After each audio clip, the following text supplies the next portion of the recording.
Hey, good morning everybody, and welcome back to the channel. Gray day happening here today. Still charging the systems on a gray day though.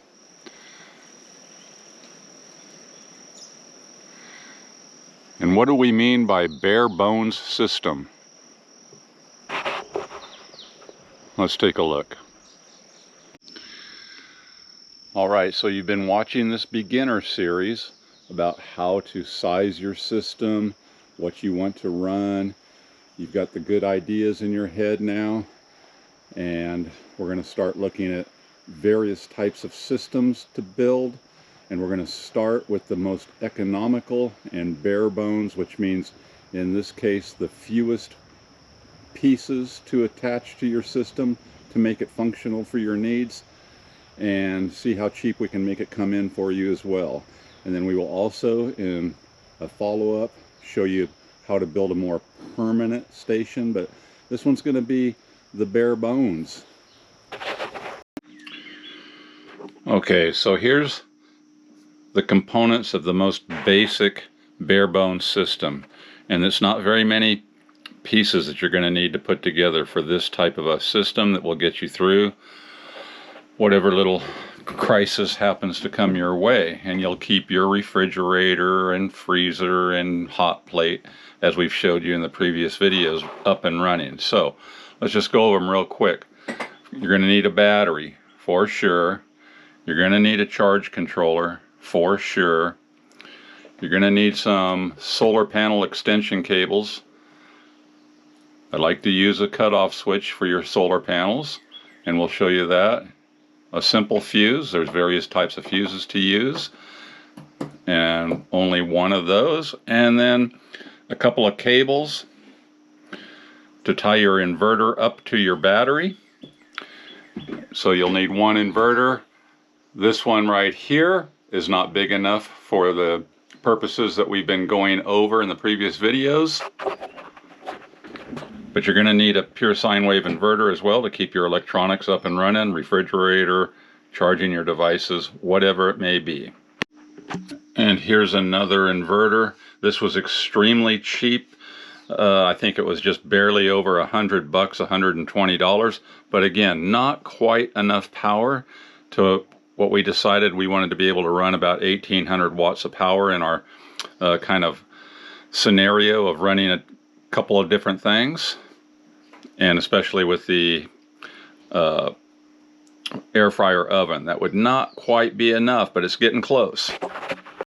And when I looked online today for 2000 watt pure sine wave inverters, which will get us through our scenario that we've been covering, I saw them everywhere from about $150 to $250. So you just have to do your own research, decide which one you wanted to get. There's so many out there to choose from now. I'm not advocating for any specific one, but we decided we wanted to go with the 2000 watt, right? So okay, how many pieces? We need an inverter. We need some extension cables to get from wherever your solar panels are, and you're going to need, you know, however many solar panels you decide to keep your battery up and running. Let's just say for sure you're going to want 200 watts on there. Probably a little bit more for an extended power outage, but we can just go with that and call that $200 because you can find 100-watt solar panels for under $100 now.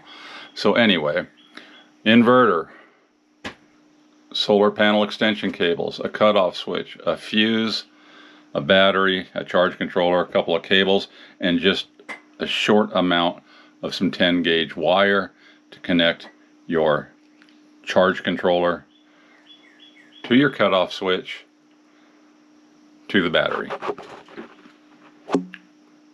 So 1, 2, 3, 4, 5, 6, 7, 8, call it 10 pieces with the solar panels included.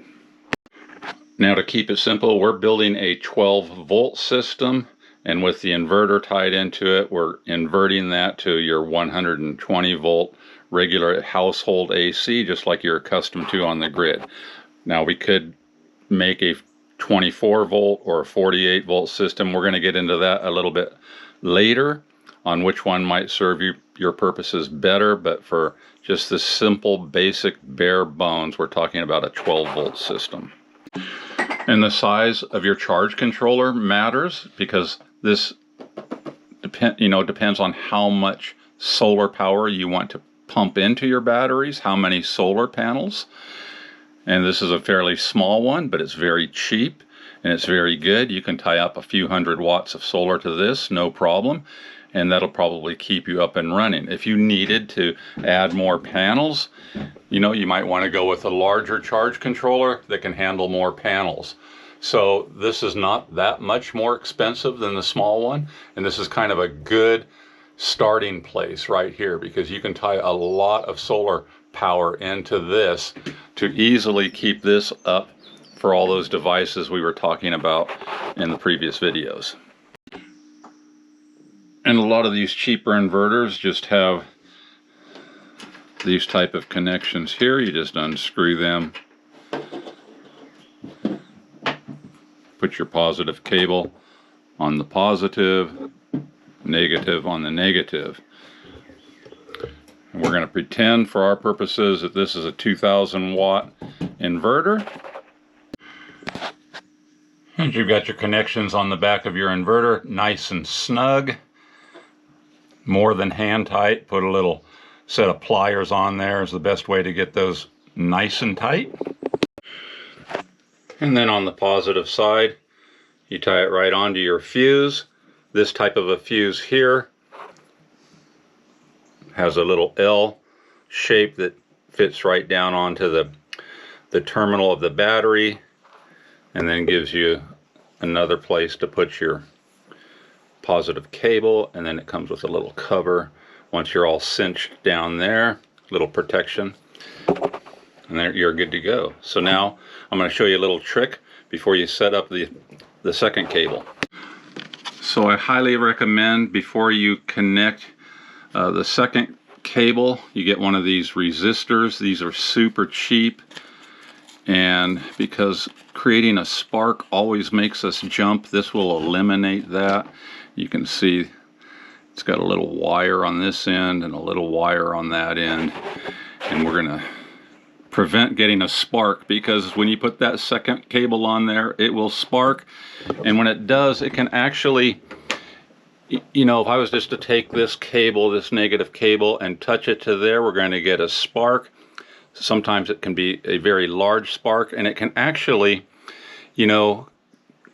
get into those threads on the spark and create a little bit of a problem getting your M8 terminal bolts right back in there. So let's avoid getting the spark.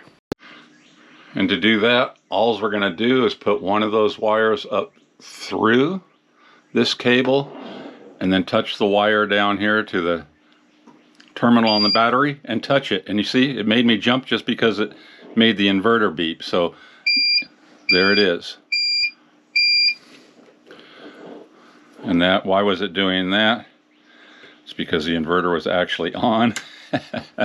So still made me jump, but it wasn't a spark, but it energized. Now there, with the inverter off.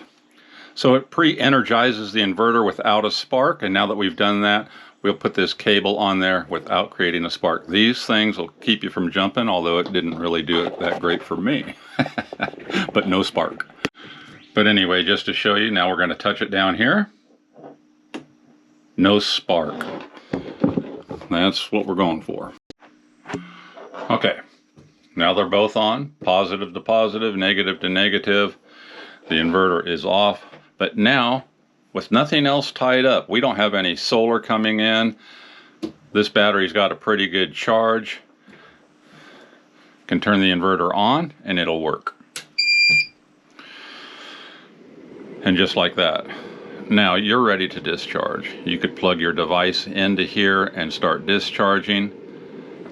And as far as a bare bones system goes, if you just had a fully charged battery sitting in your garage ready to go, you just have been trickle charging it or whatever, and you're ready, the power goes out, That's all you got to do right there, and you're up and running. You can start plugging your refrigerator in right away. This particular inverter at only 1500 watts will easily run that refrigerator I've been showing you guys, easily run that freezer. The only thing this would lag behind on is trying to run something as heavy as of a load as that air fryer. So, you know, but pretending this was a 2000 watt inverter, it would easily do that as well. So right there, now that's super bare bones. So that'll give you guys some other ways to think of this. Some people do just want to have a fully charged battery and maybe another one. But we're imagining that the grid goes down for a couple of days at least. And you want to be recharging this so you will keep everything up and running on your inverter. That's the purpose of this video. We're imagining that you've had a power outage, you've been hit by a who knows what, hurricane, flood, power's down. So now we want to tie solar into this, so you start replenishing your fuel tank here as you start drawing it down off your inverter. But this is very bare bones right here, very bare bones. You know, you could just have a fully charged battery in your garage ready to go. Something happens, grid goes down. You've got a fairly reasonably priced inverter that's going to work just fine. Tie it up, plug in your stuff, and you're up and running. And some of you may ask, well, you know, if all I'm going to do is a refrigerator, how long would this last if I wasn't supplementing it with some solar charge? And I did a test on a 100 amp hour size of a battery a couple of years ago, and I got nearly 24 hours of use with no power coming into the battery. I just took a fully charged 100 amp, tied it up to that refrigerator freezer, and drained that battery, and I got up into the 20 some hours. So we could kind of assume on what I was running up there or down at the house, this could probably go about 2 full days on just that. But we do want to supplement more power into there. Okay, so what's next on this bare bones system? Showed you just how easy it is to tie the inverter up. Battery's ready to go, the inverter's ready to go. All we have to do is plug in a device. So using just these simple things right here, and this is that cutoff switch. So we'll go up here and I'll show you why we like the cutoff switch. So here we've got our solar coming into the cutoff switch, negative to negative, positive to positive, and then on the bottom end, negative to the input PV negative, positive to the input PV positive, and then out to the battery positive, out to the battery negative. So we use a switch because it's nice to have a quick cutoff switch for your panels, and for tying up it's a nice thing to have as well, because you actually want your charge controller to get energized first by the battery and last by power coming into the solar panels, or coming in from the solar panels rather. Okay, so we would want to tie this or this up to this first, get this energized, and it can be all hooked up with this in the off position, because the last thing you want to do once these two are tied up as well is turn the power from the solar panels on and energize this last.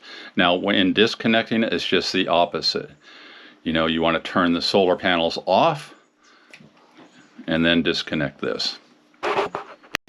And they always caution you in the instructions for these charge controllers to do it in that way.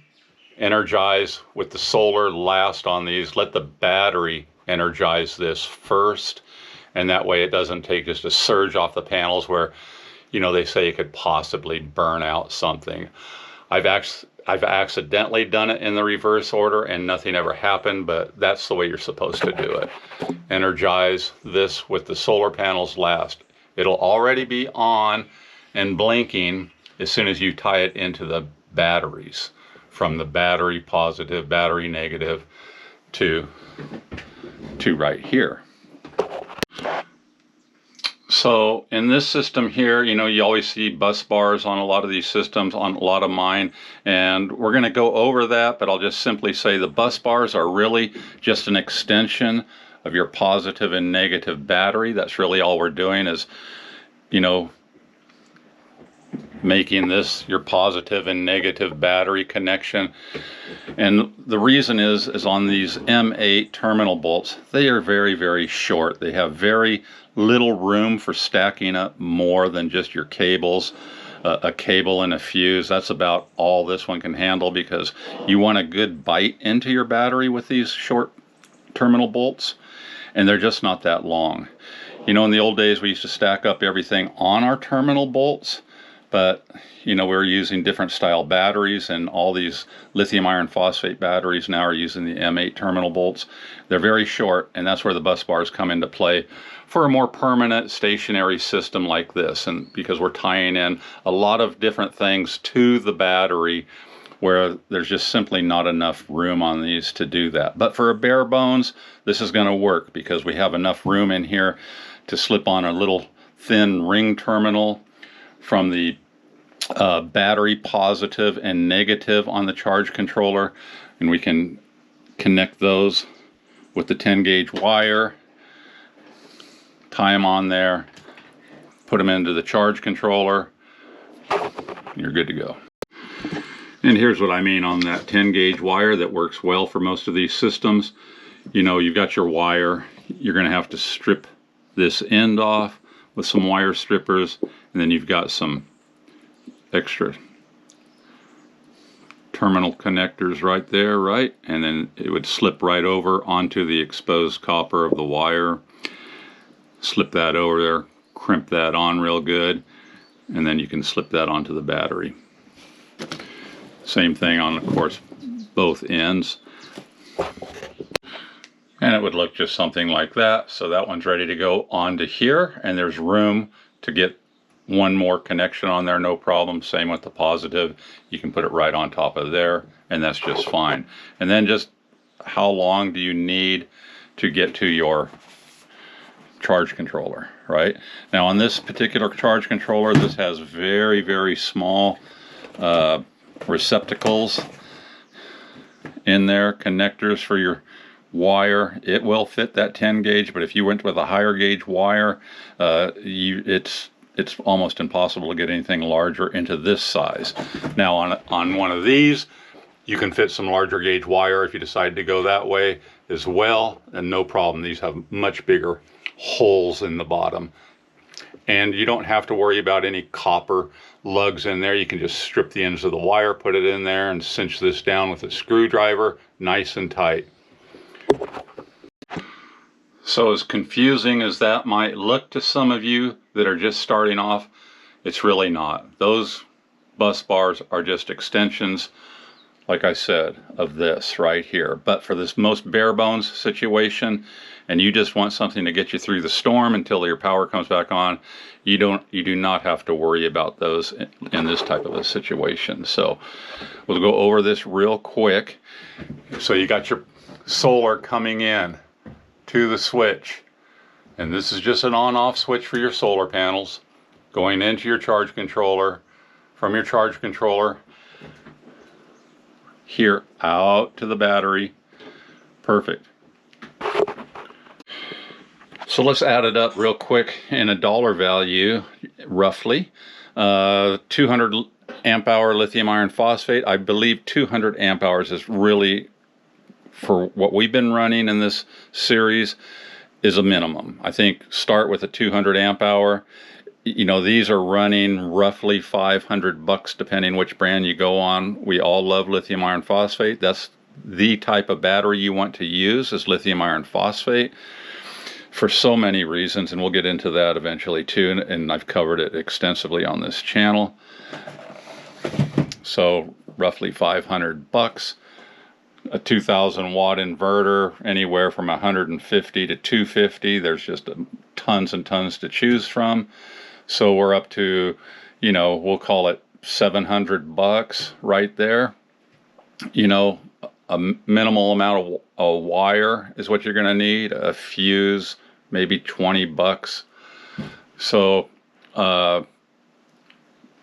yeah, so well under $1,000, no matter what components you go with. You can have the most basic bare bones. Now, if you didn't need a 200 amp hour lithium battery to get you overnight, and all you want is overnight, I mean, of course, you could go down to a 100, but I think this is a good size to start with for our scenario of running a few things that are going to get you through the storms comfortably until you're back up and running, and then you're always charging it back up with solar. And I mean, these disconnect switches are they're really nice. They're super cheap too. I want to say about 20 bucks, I forget right offhand. And then depending how long of a run you've got from where your solar panels are will determine how long of cables you want. This is a set of 20 footers, so that might work for you. You might need 30 feet, you might need 40 feet. You know, 30-foot set runs about 40 bucks. This was probably about $30-ish here for 20 feet. Nice MC4 connectors on there. Plug right into your solar panels. And then on some of them, they already have stripped ends to go right in to here. But if they have MC4s on all ends, all you have to do is cut one end off, strip it, and put the wires in there. But you can buy these with one end of your both positive and negative already exposed, ready to tie into something like that. And it's a little cheaper that way too, rather than, you know, if you're trying to make a really long run, that's why they have them on both ends of there, so you can just plug and play and keep extending your run from your panels to your charge controller. So all of that into consideration, but yeah, 5, 6, 7, 8 to 850. You know, if you go with a bigger charge controller like that, which I would probably recommend getting you a larger one. It's not that much more expensive than this and gives you further range. And they both can do 12 or 24 volt, and we'll get into that as well, why you might want to consider going 24 volt. But for today's purposes, we've been talking about a bare bones 12 volt system. Easily comes in under $1,000 no matter what you get. I mean, unless you go with, like, you know, you wanted Victron or something, they're more spendy inverters. But I've used this for the past couple of years. I have beat the heck out of this thing, and it just keeps on going. And then those reliable inverters that I've showed you guys that I use a lot too, they work fantastic. So there's tons to choose from. You know, make your own choices there. But that's really all you need to be up and running right there. So you can see it's just not that many pieces to get together and have that security and comfort that you want as the storm goes through your area. So yeah, I think that's like $100, maybe a little less. And that one I think is about $150 these days. You can look and see. But considering you might have $1,000 worth of food in your refrigerator, which that's not even hard to do anymore, right? I mean, refrigerator's nice size, and you try and fill that up, it's going to cost you some money. So you got a little insurance here keeping everything in good shape, and you can cook your food as well as we showed you. So yeah, very, very bare bones. Hope this made sense to you. Let me know in the comments if anything was confusing, or you are wanting a little more attention to some aspect that's not quite sinking in. And I am paying attention to all the comments, and I'll try and fit some of those in to the future videos. All right, so that's some real bare bones stuff.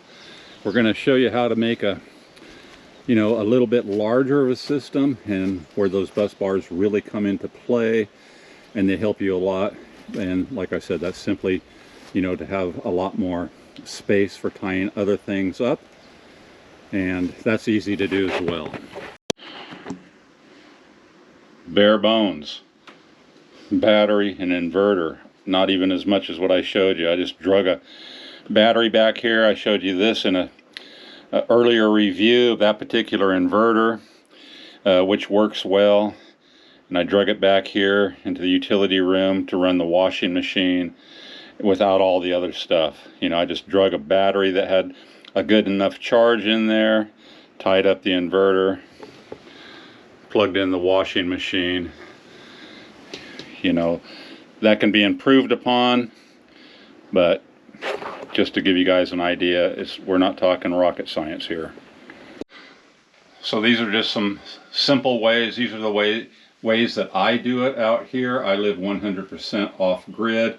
I have multiple little systems, as I've showed you guys over the years, and I'm going to try and show you just in more and more videos over time that it's not that hard, and you can do it too. But especially have a little backup power. I think that's just wise these days. I mean, since I talked to you on the last video, I don't know how many power outages I've heard about on the mainland, but it's been considerable lately. So yeah, have some security. All right, more to be continued. Aloha. Hope you guys are starting to build a system.